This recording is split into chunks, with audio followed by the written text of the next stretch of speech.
8 राष्ट्रीय स्वयंसेवक संघ प्रमुख मोहन भागवत के इस विचार से देश में शायद ही कोई असहमत हो कि किसी एक की गलती के कारण पूरे समुदाय के दूरी बनाना गलत होगा।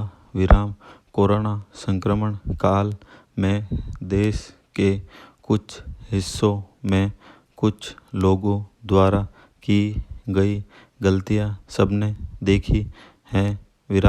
इन गलतियों का खामियाजा भी देश को उठाना पड़ रहा है।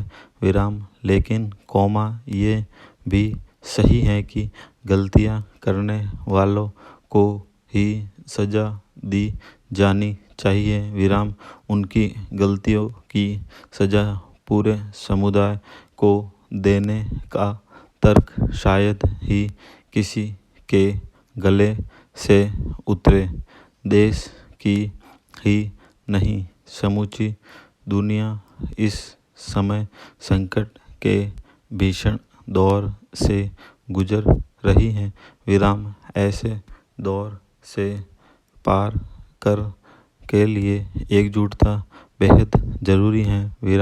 केंद्र सरकार के साथ साथ राज्य सरकार भी कोरोना महामारी को पराजित करने के लिए जुटी है।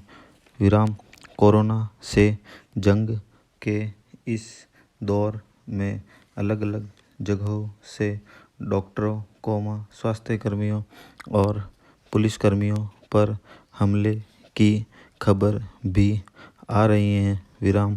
कुछ सिरफिरे लोग जानबूझकर माहौल खराब कर रहे हैं। संकट के हर दौर में ऐसे लोग सामने आते रहे हैं। देश ने उन्हें सबक भी सिखाया है। मानवता विरोधी ऐसे लोगों को आज भी कानून का पाठ पढ़ाने की जरूरत है। लेकिन ध्यान रखना होगा कि इसके चलते हम कहीं पूरे समुदाय से दूरी न बना बैठे। सभी धर्मों के प्रमुख भी अपने अपने तरीके से कोरोना को हराने में जुटे हैं।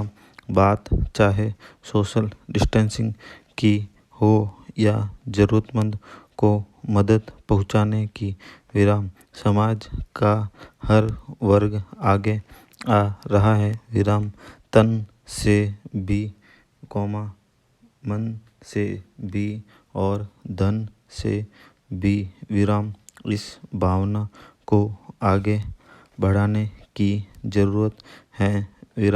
कोरोना के खिलाफ लड़ाई कितनी लंबी चलेगी, कोई नहीं जानता।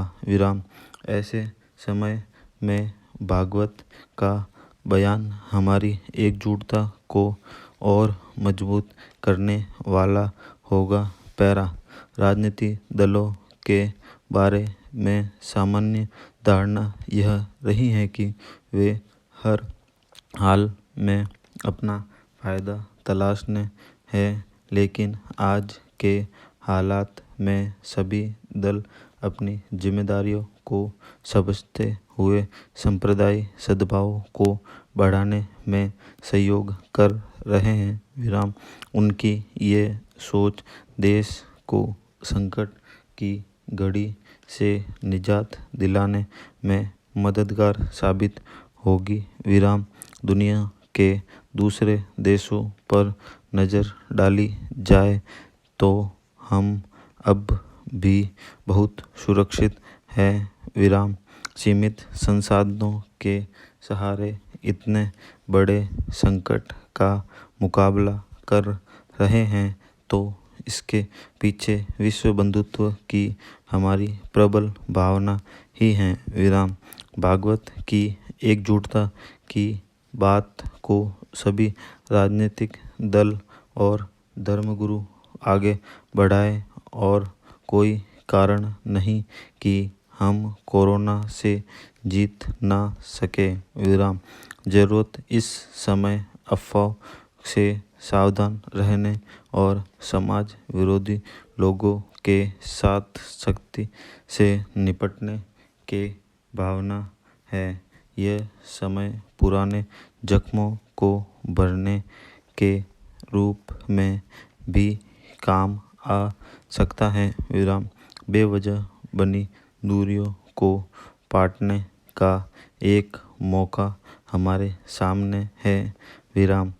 इस दौर में हम दुनिया को दिखा सकते हैं कि 138 करोड़ की आबादी वाला देश विराम कश्मीर से लेकर कन्याकुमारी तक एक है। विराम। सदियों से यही हमारी पहचान भी रही है। विराम। उम्मीद है कोरोना काल हमारी इस पहचान को नई उड़ान देने का माध्यम बनेगा। स्टॉप।